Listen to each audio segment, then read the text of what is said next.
Hello and welcome. This is going to be a history of my game for the histories of the Heroes of Hobbiton. Many of you have been playing my game now, but you don't know the whole history of exactly where some of the characters like Death Wielder or the Heroes of Hobbiton got their weapons. Much of it has been played through the history of my game by players, but some of it's been added and a lot of it's been changed due to additions and stuff. So this is the history you probably should know. Probably more than you need to know, but you can pick and choose what you want to remember. Okay, so here we go.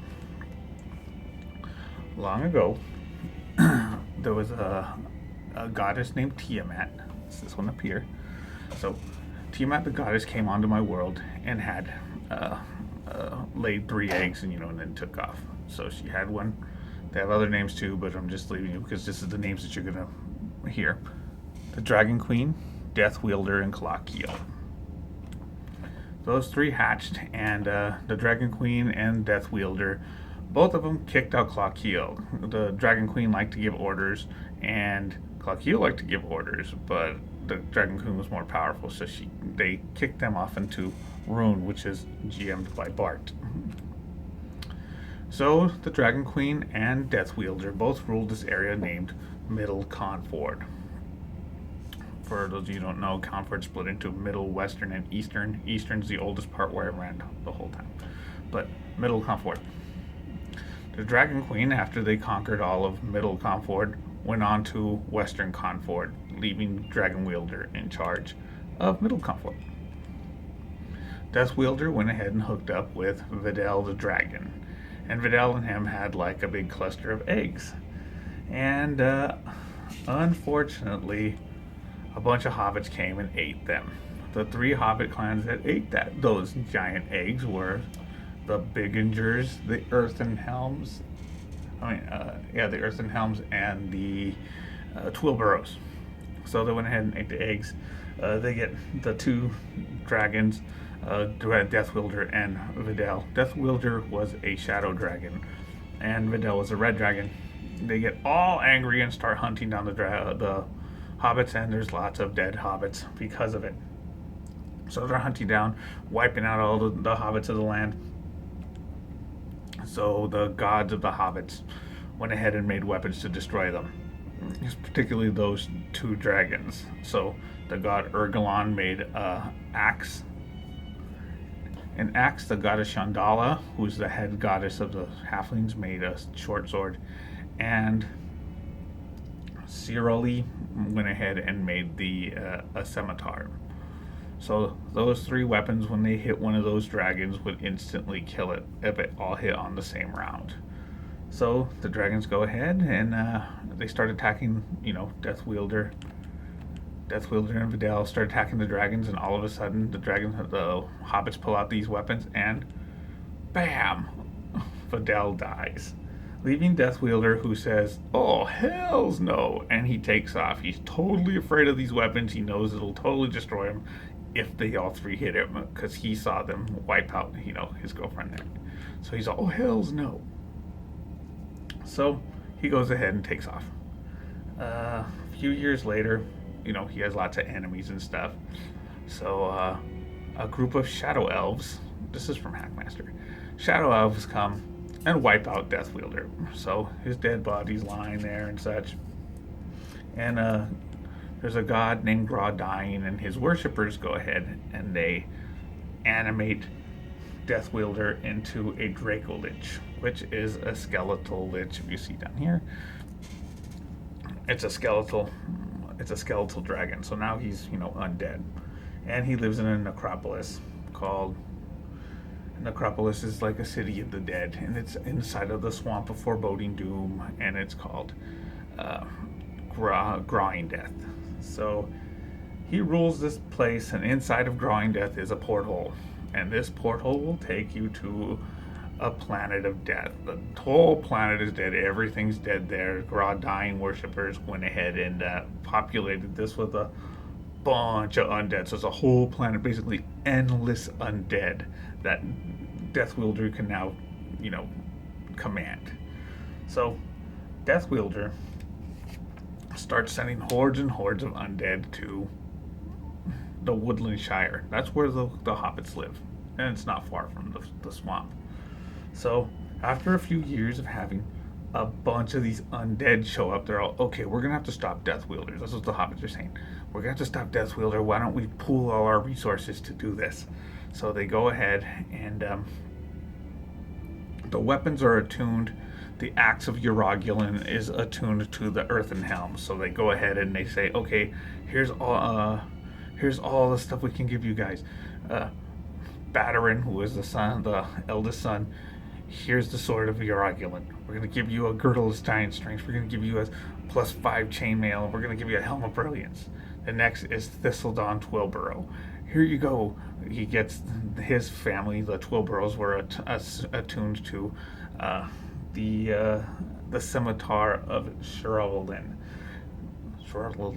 Here's the scimitar. Here's your boots of speed. Here's your +5 chainmail. Here's a girdle of giant strength. And the last was the Biggingers. Bardo Bigginger, aka Weapon H, was given the sword of Yandala, which was the most powerful weapon. And they say, here you go. It was a short sword. And they say, here's the girdle of giant strength. Here's your ring of protection. Here's your ring of regeneration. So they say, okay, go off and kill Death Wielder. He's too powerful. We're tired of getting attacked. We'll hold off the thing as long as we can. They say, sure. So they go off.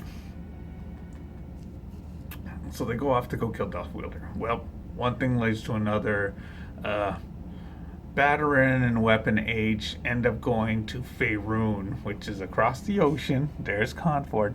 They go across the ocean, and Badarin starts this takes over this adventuring company in Suzail, and Weapon H starts a griffin farm, and so they forget all about their old quest.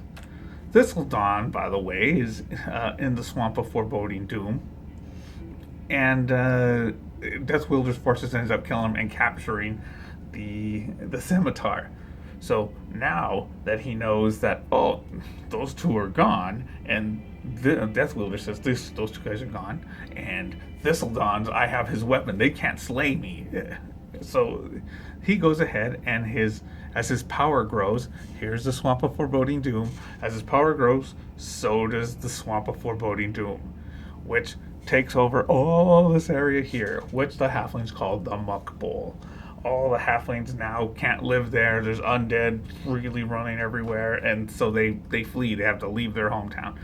Hobbitown is of historical significance to hobbits because that's where Yandala first met the first halfling, and that became his god. And that was in the middle of Hobbiton. That's where they built the city around. So now they had to leave their religious place, and they basically abandoned their hometown. Most of them went from Middle Conford to Western Conford, and they call it the Muck Bowl. They had to leave because now they weren't able to live there anymore. So 20 years goes by, and the children of Weapon H and Badarin go ahead and they say, hey, how come we never took care of this? And they're all, okay, fine, we'll take care of it now.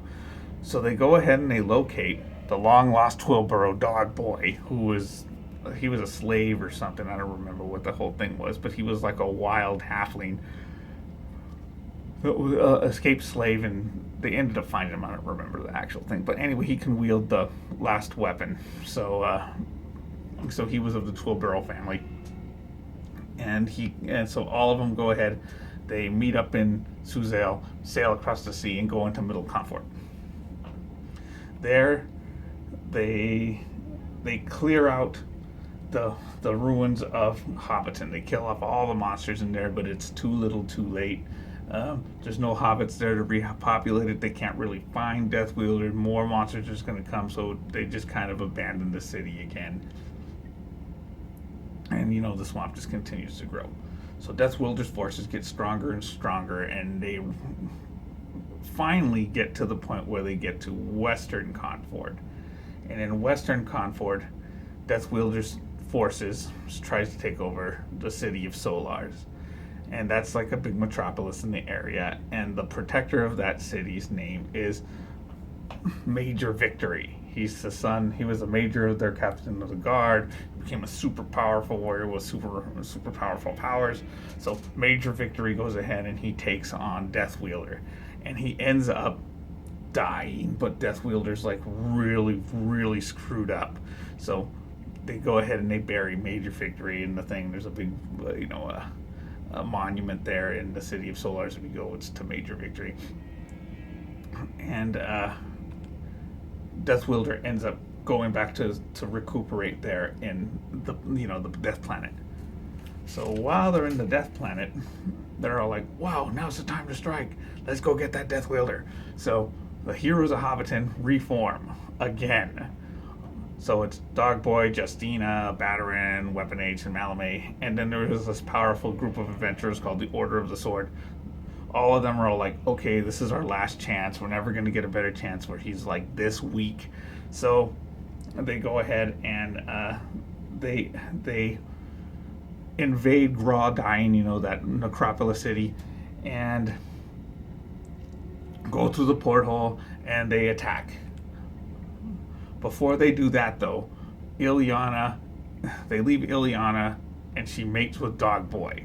Dogboy has two of the halfling bloodlines in him for Twilborough and Earthenhelm, and Ileana has the Biginger. So if you got all of those together, they would make one new clan called the Big Earthenborough, which everyone from their new line here would be able to use any of the weapons. So that was the all-case fail. Ileana was obviously not into guys, but she went ahead and did it anyway.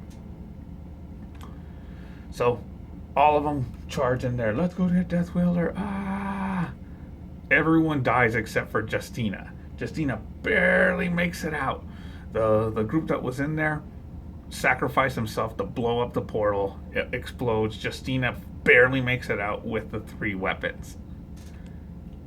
And she goes back to her, she fell in love with a man from, a hobbit from Marlog Island. That's where White Duke Mountain is. Anyway, she goes there, retires in that thing with the 3 weapons.